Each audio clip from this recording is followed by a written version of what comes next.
Buenas tardes. El programa Calle Libertad trae hoy a una persona que yo calificaría de prototipo de gaditano polifacético, culto, sin por ello dejar de ser ameno. Se trata de Guillermo Boto, ginecólogo, gran conocedor y aficionado a los toros, el flamenco y amante de todo lo relacionado con Cádiz y con su historia. Guillermo, buenas tardes y bienvenido al programa. Buenas tardes y muchas gracias. Aunque Guillermo es una persona muy conocida en nuestra ciudad, pues como siempre vamos a hacer una breve semblanza para todos ustedes de sus actividades, advirtiendo que son muchas y que no vamos a hacer justicia nunca a la cantidad de intereses, aficiones y logros que tiene. Guillermo Boto ha sido durante toda su vida médico, bueno, desde que empezó en 1967, médico ginecólogo del Hospital Puerta del Mar, empezó en el 67 como residente, se hizo también puericultor, diplomado en sanidad y especialista en medicina deportiva, fue el creador junto a otro grupo de médicos del Sindicato Médico de Cádiz, teniente de alcalde del Ayuntamiento de Cádiz, y su amor por la historia de Cádiz le ha llevado a diversas investigaciones sobre el flamenco, sobre los toros y sobre el patrimonio de nuestra ciudad. Ha dado multitud de conferencias al respecto por diversas ciudades españolas y por toda la provincia, y por último es miembro de diversas instituciones, prestigiosas instituciones gaditanas, sería muy prolífico enumerarlas. Recientemente también ha colaborado con la televisión Onda Cádiz en un programa de debate concretamente y de flamenco. Guillermo, yo tenía pensado, si te parece, hacer un breve repaso biográfico y para luego hablar de lo que nos importa de verdad, que son tus libros y los proyectos de libros que tienes. Lo que tú quieras. Pocas personas saben, Guillermo, que tú no naces en realidad en Cádiz ciudad, naces en la provincia de Alicante, pero te trasladas muy pronto a Cádiz. Con meses. Con meses. Con meses, sí. ¿Cómo fue esa circunstancia? ¿Por qué pasó eso? Pues mira, mi padre durante la guerra y final de la República trabajaba en la leprosería de Fontilla, era el administrador de la leprosería, casi con 1000 leprosos entonces, que hoy se cuenta eso y parece una película de estas de los leprosos. De la Edad Media. Pero entonces había muchos leprosos en España. Y le coge la guerra allí se casa con mi madre al final de la guerra, y cuando a él lo castigan por ser de derecha, pero haber seguido estando en su puesto de trabajo, pues lo castiga el régimen franquista con un cambio de destino. Entonces él sigue siendo lo que era y lo nombran secretario de Sanidad de Cádiz, pero no podía ni quedarse en Alicante ni irse a Madrid, que era lo que él pretendía. Y entonces se viene a Cádiz porque tenía ya a su cargo un montón de hijos, padre se había casado 2 veces, y viene buscando pues una comodidad económica en unos años de hambre, ¿no? Claro. Y entonces se viene a Cádiz, busca una casa en Cádiz tal y cual, y mientras está buscando casa y acomodo en Cádiz, mi madre me da a mí a luz en Aguas de Busó, que era el pueblo de mi madre. Ajá. Y en la primera posibilidad que tiene de traerme a Cádiz, entonces estaban muy mal las carreteras después de la guerra. Sí. No es como hoy, de Alicante, venirse de Alicante a Cádiz por carretera era algo así como una aventura. Claro. Y entonces mi padre consigue que en un barco de aquellos de cabotaje que traían fruta y pasajeros y tal, pues consigue embarcar a mi madre en Alicante y que yo llegue a Cádiz con meses de edad. Ajá. Esa es la circunstancia. Él fue luego, no sé si entonces o al mismo tiempo o posteriormente, anticuario. Yo creo interpretar que esa actividad, que seguramente tú compartirías en algún momento, te hace tener esa sensibilidad quizás por las cosas antiguas, por la historia. Pues yo creo que sí. No solamente el que mi padre fuera anticuario y el llevar yo la tienda, que la estuve llevando durante el tiempo que fui estudiante de medicina. Mi padre no podía ir a la tienda porque ya tenía que trabajar por las tardes en sanidad, y entonces la llevaba yo a la tienda. Y fueron 6 o 7 años pues muy bonitos, ¿no? O sea, en contacto continuo con mi padre, porque claro, yo aquello lo tuve que aprender. Claro. El contacto con mi padre para comprar y para vender, sobre todo para comprar, ¿no?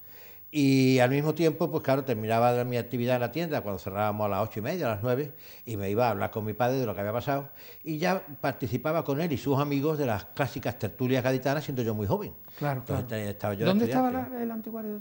La tienda era una preciosidad, era la más grande que había en Cádiz, estaba en la calle Beato Diego, esquina Manuel Rancés.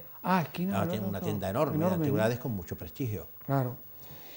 El colegio de tu infancia fue, como no podía ser otro, San Felipe Neri. ¿Qué recuerdo tienes de aquel San Felipe? Porque sería en el casco antiguo. Yo empecé en el casco antiguo. Y ya luego te trasladaste a San Felipe. Tengo algunos recuerdos muy graciosos, ¿no? Porque yo era tan pequeñito que me llevaba como a las 8 de la mañana, mi madre no podía llevarnos al colegio y dejar a los demás niños, ¿no? Porque tenía entonces hermanos más pequeños. Y entonces al principio me llevaba un trabajador que tenía papá en la tienda, que era el mozo de la tienda, que era albañil además, y antes de entrar, pues venía al colegio, me cogía de la manita, y tendría entonces 6 o 7 añitos, y me llevaba al colegio. Y luego nos recogían, íbamos todos de la mano de los compañeros, con 6 o 7 años, y nos llevaban en fila hasta la Plaza de Minas. Ahí en la Plaza de Minas nos soltaban y nos recogían nuestras madres o nuestros padres, ¿no? Era una cosa muy curiosa. ¿Eso fue hasta el preu, me imagino? ¿O estudiaste el No, preu no, o no, no había yo preu en estudié eso? solamente un añito o dos en San Felipe de Cádiz, y antes ya de empezar lo que se llamaba entonces el bachiller, que era primero de bachiller, segundo, que éramos todavía muy niños, ya me pasé a por la tierra, al colegio por la tierra. Sí, pero me refiero en el mismo colegio, aunque físicamente a se San traslada Felipe, pero efectivamente es donde estudié ya hasta preuniversitario. hasta preuniversitario. Y luego ya medicina, que Y la luego- haces en Cádiz. y luego medicina, Entonces que era la una haces en Cádiz. facultad con muchísimo prestigio nacional, ¿no? Siempre lo ha sido, porque mira, Siempre. la Facultad de Cádiz, que pertenecía a la Universidad de Sevilla, Sí. y hay que decirlo, que tiene una historia muy curiosa, pero bueno, a lo mejor no es el momento de hablar de ello. Pues la Facultad de Medicina de Cádiz era, digamos, la puerta de entrada de la mayor parte de los catedráticos.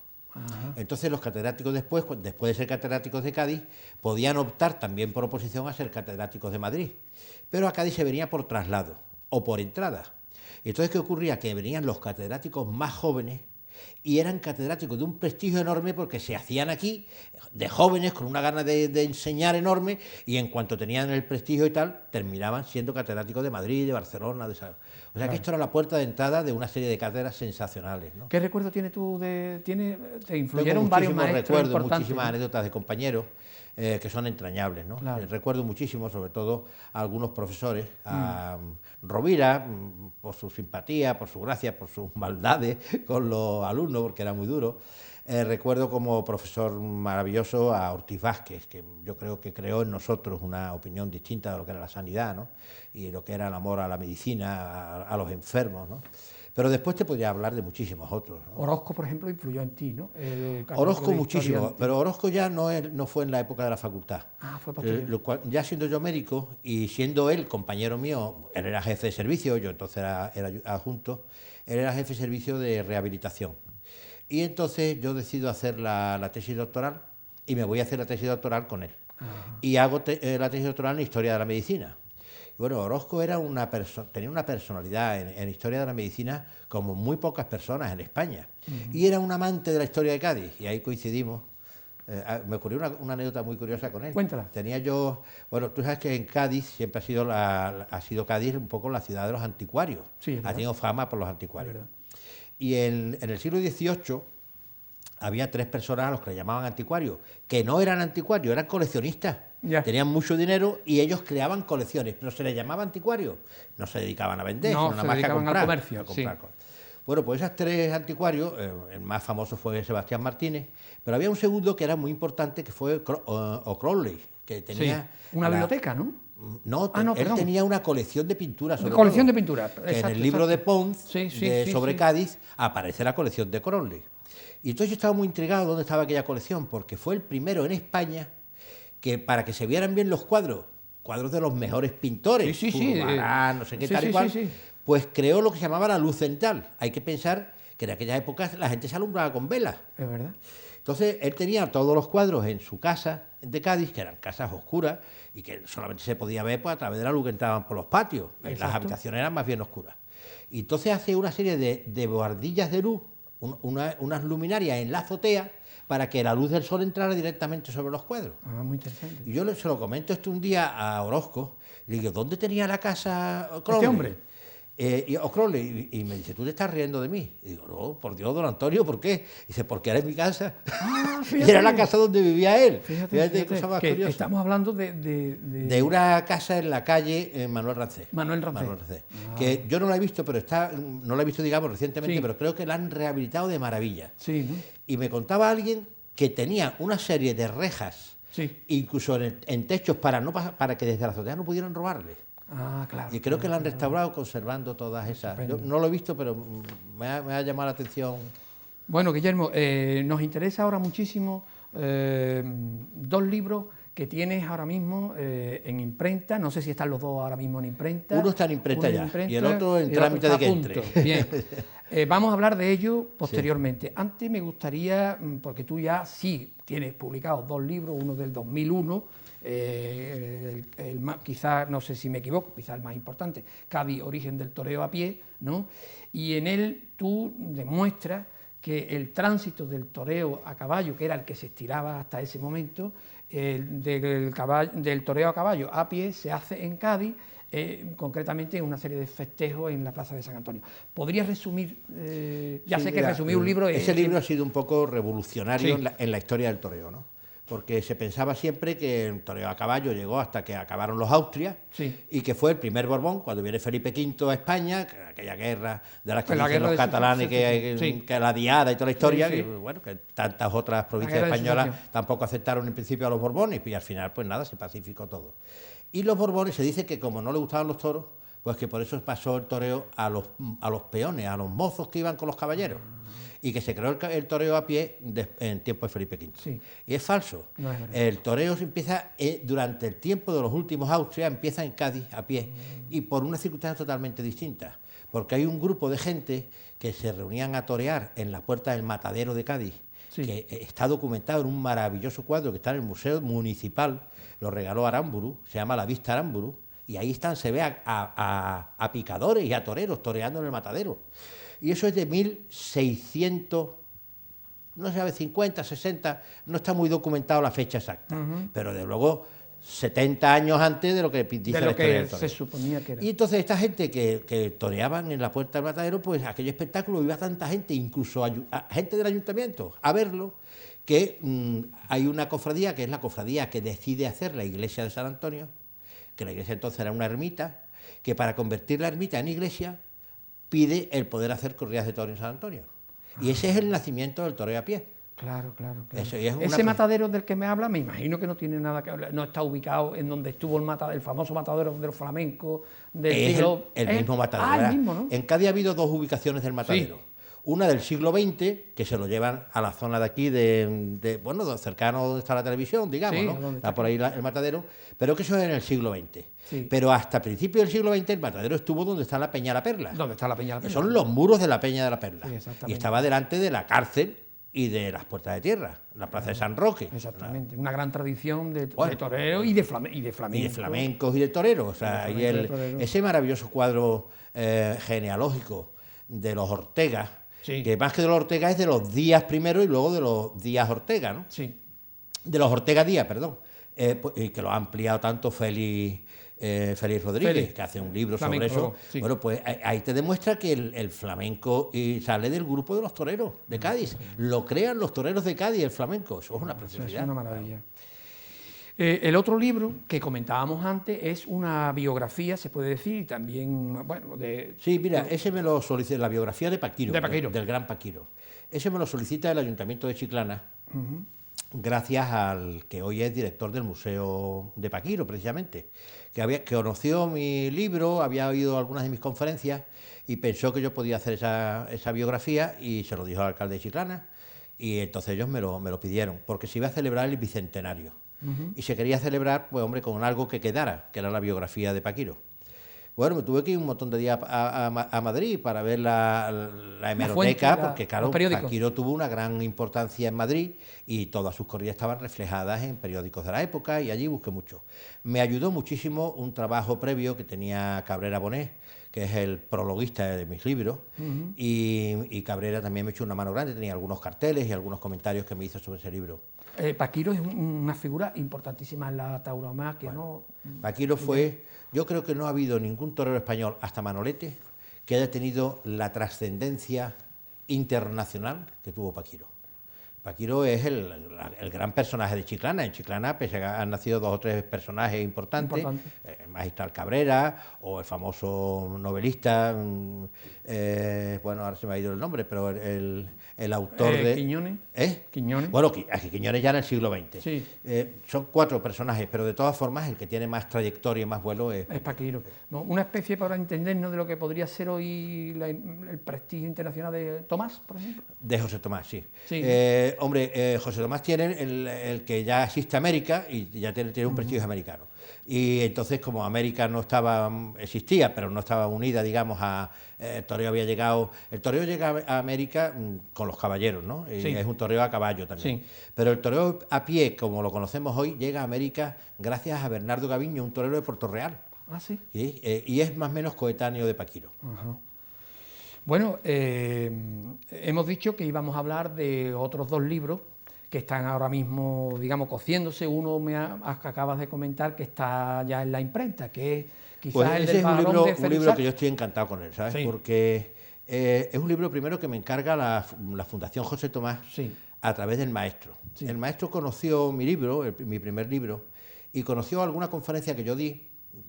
No vino él, pero sí la debió de conocer, o algún artículo que yo publiqué sobre un personaje catalán, Antonio Campmany, de Barcelona, que era un enamorado de la lengua española en una época en la que no hay esta disquisición o disquisición, mejor dicho, de hoy con el catalán, que se habló catalán, que no. A pesar de Barcelona, entonces no se hablaba catalán, hablaban catalán en los pueblos, ¿no? Y no se había planteado ningún problema lingüístico. Sí. Y era, por el contrario, un enamorado de la lengua española, pero hasta el punto de que cuando está en el lecho de muerte y se está muriendo, aquí en Cádiz, en la calle Ancha, se estaba muriendo... Porque él estuvo en las Cortes. Estuvo en las Cortes de Cádiz, fue un personaje importantísimo en las Cortes. Pues muriéndose, el cura comete un error en el habla y el tío se lo corrige. Fíjate tú hasta qué punto era enamorado de la lingüística y del lenguaje español, ¿no? Exactamente. Y este hombre en las Cortes de Cádiz defiende el toreo como fiesta nacional. Y fíjate, este catalán defendiendo el toreo como fiesta nacional. Hoy en día parece choca, como que choca hasta dónde hemos llegado. Y entonces a José Tomás aquello le encantó y me encarga que historie esa época y las corridas que hubo durante la Guerra de Independencia. Y es un libro que me ha quedado muy salado porque más que de toros habla de la historia de Cádiz, de la historia de las Cortes, de la historia de la guerra, la historia del Madrid de la época. Y claro, por supuesto, recoge las corridas de toros. Pero las recoge como si dijéramos, yo hoy vas al teatro, pues hoy vas a los toros, ¿no? O sea, es un poco el tema de los toros, es un poco el que te guía, pero en la base del libro fundamentalmente es lo que te he dicho, ¿no? Cómo se vivía en Cádiz, las Cortes de Cádiz, la guerra de la independencia, cómo se recibía aquí las noticias, por ejemplo, de Minas, ¿no? O sea, ¿Qué fuentes has utilizado, Guillermo? ¿Qué fuentes? Bueno, pues mira, las que más he utilizado, y tengo que decirlo, han sido los periódicos de los periódicos, ¿no? Los periódicos. Bueno, hay muchos libros, por supuesto, de otras personas que han escrito sobre ello, pero la prensa de la época, yo me he leído casi 16 o 17 periódicos de 1808 hasta 1814-15. Y gracias a que todo eso está hoy en Internet. Exactamente. Ahora tú entras hoy en la Hemeroteca Nacional y estando en tu casa, es como si te ahorras el ir a Madrid, llevar el carnet de investigador a la biblioteca, pedir un periódico, volver al día siguiente que te lo dejen y leerte hoja a hoja. Hoy lo tienes todo en Internet. En tu casa. Es una maravilla. Cosa muy diferente a lo que te ocurrió, me imagino, con en Paquiro, el 2000, claro, con Paquiro. Con Paquiro en el 2005, fíjate tú la diferencia, no había nada en Internet. Claro. No había prácticamente nada.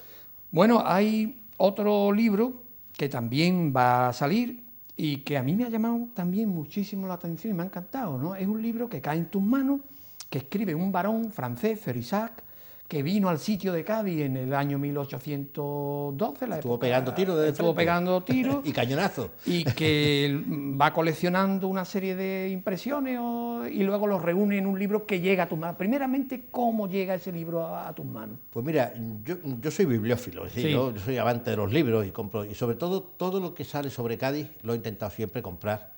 Y una vez me entero de una subasta de libros en Madrid, en la que bueno, pues se entra también por internet, o la gente de Madrid la conoce, o recibes un catálogo. Yo quiero recordar que recibí un catálogo y veo un libro sobre Cádiz de lo que a mí me pareció que era un viajero romántico. Yo en principio pensé estos viajeros románticos que venían a Cádiz, contaban sus impresiones y siempre pues hablaban de los toros porque les llamaba mucho la atención, hablaban del teatro, hablaban de la ciudad, ¿no?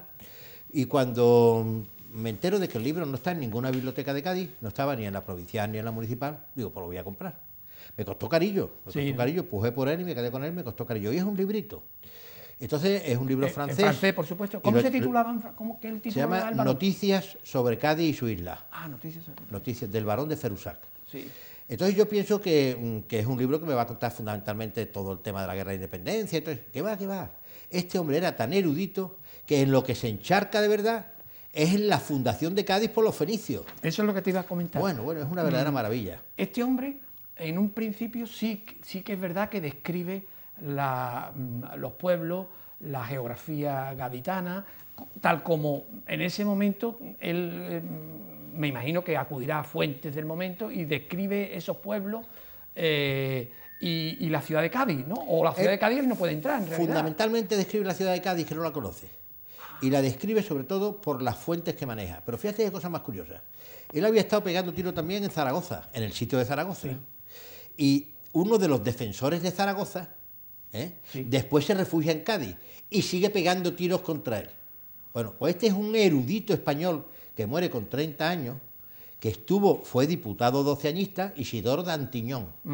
Bueno, pues él lo cita en sus fuentes. ¿Cómo? Sin saber que está el tío pegando tiros contra él. Ahí, claro. Y a pesar de eso, o sea, quiere decirte, fíjate la erudición de este hombre, que encuentra hasta los libros que está publicando en ese momento un tío que está en el frente en contra. Y no solamente en Cádiz, sino en Zaragoza. Es un enciclopedista. Es un enciclopedista genial, genial, sí. Este hombre llegó, me parece que te lo contaba antes, así un poquito por encima, él intenta crear Internet en 1800. Cuando no había luz eléctrica. Y él tenía el concepto de que sobre todo los inventos, ¿no? y los descubrimientos históricos y científicos, era injusto que no se difundieran inmediatamente al resto. Y que a lo mejor había un tío en Francia o en España trabajando sobre un proyecto y había otro en Estados Unidos trabajando sobre lo mismo y no lo sabía y estaba perdiendo el tiempo, ¿no? Y entonces él pretende distribuir los conocimientos a través del telégrafo óptico. ¿Qué consiste? O sea, que era prácticamente, bueno, era los telégrafos con las banderitas y con señales de luces, y con eso quería el tío mandar los conocimientos científicos para que llegaran a todo el mundo. Pero una gran intuición de lo que luego luego ha sido Internet, fíjate tú. Ese sistema, comentábamos antes también, se extiende por toda España y en Cádiz tiene esas banderitas. Claro, Cádiz era la terminal del telégrafo óptico español, terminaba concretamente en lo que hoy es Centro Cultural Reina Sofía, y que hasta hace muy poco ha sido gobierno militar. Y en la azotea tenían el último fin del telégrafo óptico, cuya estación anterior eran las Puertas de Tierra, y la anterior era Torregorda, y así iba para Madrid. Bueno, Guillermo, pues vamos a parar un poquito para los anuncios y enseguida seguimos hablando de este varón tan interesante, de tu libro, de tu traducción, del Barón de Ferrusac. Y lo dicho, unos momentitos de publicidad y ahora volvemos.